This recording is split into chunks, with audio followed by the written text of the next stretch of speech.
ఓం గం గణపతియే నమ. ఓం నమ శివాయ. ఓం శ్రీ మాత్రే నమ. సర్వమంగళ మాంగళ్యే శివే సర్వార్థ సాధకే శరణ్యే త్రయంబకే దేవి నారాయణి నమస్తే. అందరికీ నమస్కారం. సో ఈరోజు మనము యోగాల గురించి చేద్దాం అనమాట. అయితే యోగాల గురించి అనంటే చాలా మందికి కొద్దిగా ఏంటంటే యోగాలు అంటే అన్ని మంచి యోగాలే ఉంటాయా, లేదా యోగాలు అంటే చెడు యోగాలు కూడా ఉంటాయా, లేదా ఓన్లీ చెడు యోగాలే ఉంటాయా, అసలు ఈ యోగం అంటే ఏంటి? యోగం అంటే ఫస్ట్ ఆఫ్ ఆల్ చూడాల్సింది ఏంటంటే 2, 3 లేకపోతే ఒక్కోసారి 4, 5 గ్రహాలు కూడా ఒక రాశిలో కలిసి ఉంటాయి అన్నమాట. కలిసి ఉన్నప్పుడు ఆ రాశి ఏ రాశి మనకి అది మిత్ర రాశియా, మన సొంత రాశియా అంటే మన లగ్నానికి తగ్గట్టుగా సొంత రాశియా, లేకపోతే ఏ ఏ గ్రహాలు కలిసి ఉన్నాయి చూసుకోవాలి.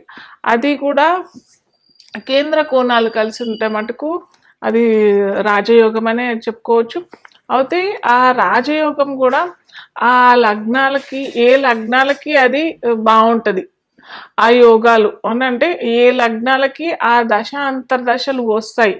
సపోజ్ ఫర్ ఎగ్జాంపుల్ ఏదన్నా మేష లగ్నమే తీసుకున్నాం. మేష లగ్నం వారికి కుజుడు అధిపతి అనమాట. ఆ కుజుడికి పంచమాధిపతి అయిన రవితో కలయిక ఉన్నది అనుకోండి, అప్పుడు అది రాజయోగం. సో ఇలాగా వాళ్ళకి ఏ ఏ లగ్నాలకి ఏ ఏ గ్రహాలు కలయిక వల్ల అది రాజయోగం అవుతుంది అని చూసుకోవాలి.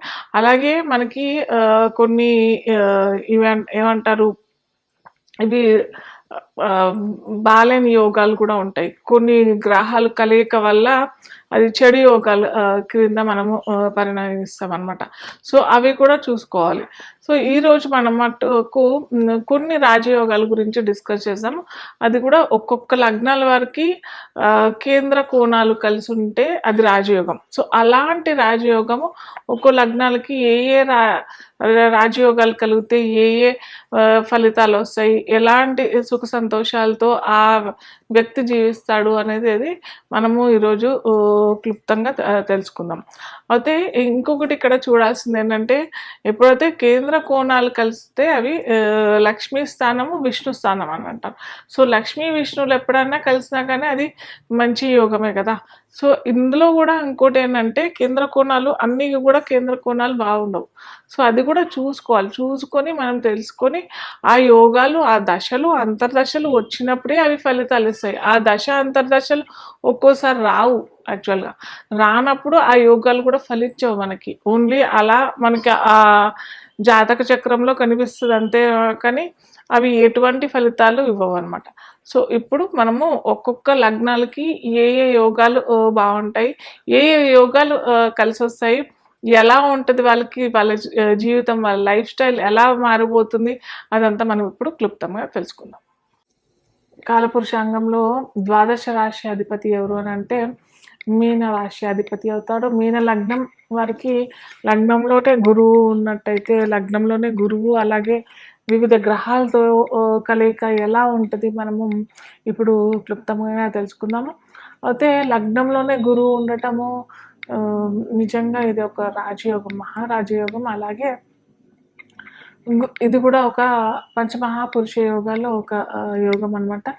నేను ఇంతకుముందే చెప్పాను ఇన్ డీటెయిల్గా, ఇన్ డెప్త్గా మనము ఈ పంచమహాపురుష యోగాలు ఏ విధంగా ఎలాంటి ఫలితాలు వస్తాయి, ఏ విధంగా ఎలాంటి దుష్ఫలితాలు అన్నట్టు మనకు పంచమహాపురుష యోగాలు ఎక్కడ ఉండవు. యాక్చువల్గా మంచి యోగాలే ఉంటాయి. నేను చూసిన వేల జాతకాల్లో అంటే ఖచ్చితంగా ఈ పంచమహాపురుష యోగాలు అయితే ఖచ్చితంగా మంచి యోగాలే ఇస్తాయి.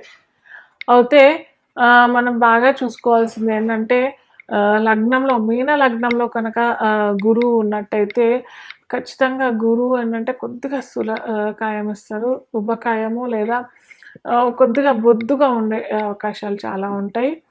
విజ్డమ్ ప్లానెట్ అని కూడా చెప్పుకున్నాం కదా. గురువు లగ్నంలో ఉండడం, లగ్నంలో గురువు ఫస్ట్ ఆఫ్ ఆల్ ఏంటంటే ఏదైనా నిర్ణయాలు చాలా ప్లాన్డ్గా, ప్రీ ప్లాన్డ్గా ఆ ఇంప్లిమెంటేషన్ కూడా చాలా మంచిగా ఇంప్లిమెంట్ చేయటం.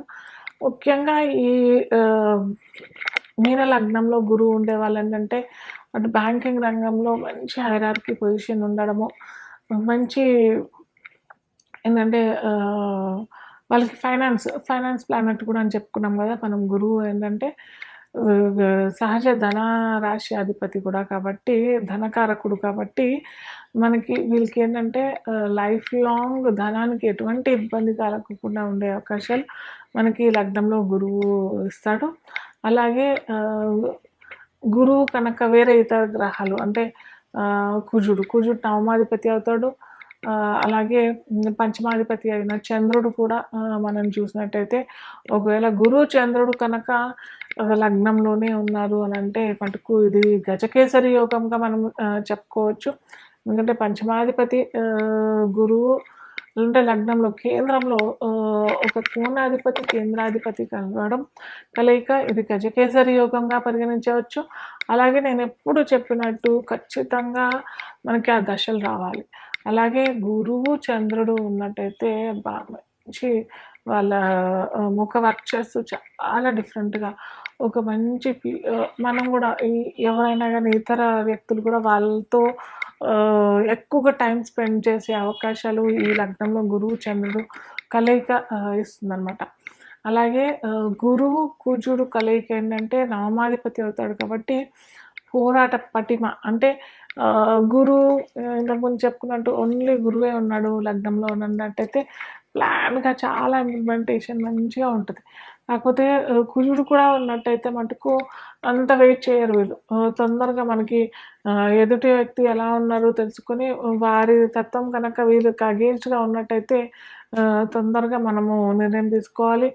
ఆ పరాక్రమ పోరాట పటిమ అనేది చేసేయాలి అన్న ఉద్దేశము లగ్నంలో గురువు కుజుడు. అలాగే నవమంలో గురువు కుజులు కూడా అలాగే ఉంటారు. అలాగే పంచమంలో గురువు కుజులు కూడా అలాగే ఉంటారు. కాకపోతే ఏంటంటే పంచమంలో గురువు కుజులు ఏంటంటే కుజుడు అక్కడ నీచబడిపోతాడు, కానీ గురువుతో పాటు ఉంటాడు కాబట్టి ఇక్కడ నీచభంగ రాజయోగం అవుతుంది. అలాగే గురువు కుజుడు కలిసిన కర్కాటక రాశిలో ఏమవుతుందంటే అంత తొందరగా ఫాస్ట్ పోరాట పటిమ ఉండదు. అన్లెస్ అండ్ అంటిల్ కుజుడికి అంత పవర్ ఉండదు కదా, సో అందుకే అంత తొందరగా నిర్ణయాలు తీసుకోరు. కాకపోతే వృశ్చికంలో కనుక గురువు కుజులు ఉన్నట్టయితే కుజుడు తన సొంత రాశిలో ఉంటాడు కాబట్టి కుజబలం ఎక్కువ ఉంటుంది. సో తన పోరాట పటిమతో అన్నీ సాధించుకోవడము ఇలాంటి అన్నీ ఉండే అవకాశాలు మనకి ఎక్కువగా ఏంటంటే వీళ్ళు ఏంటంటే గురువు కుజుల కలయిక ఇటు మెడికల్ రంగంలోనూ ఇటు నేవీ ఆర్మీ డిఫెన్స్ ఇలాంటి వాళ్ళు మంచి హైరార్కీ పొజిషన్లో ఉండే వాళ్ళందరూ మనకి ఈ వృశ్చిక లగ్నం వృశ్చిక రాశిలో మీన లగ్నం వరకు కలుగుతుంది అనమాట. సో నేను ఎప్పుడు చెప్పినట్టుగానే ఖచ్చితంగా మనకి ఇవన్నీ యోగాలు మనకి వర్తించాలి, ఈ యోగాలు మనకి రావాలి, ఈ యోగాలు మనకి ఫలితాలు ఇవ్వాలి అని అన్నట్టయితే ఖచ్చితంగా మనకి ఆ దశలు రావాలి. ఈ దశలు వచ్చినట్టయితేనే మనకి యోగాలన్నీ కూడా సఫలీకృతం అవుతాయి.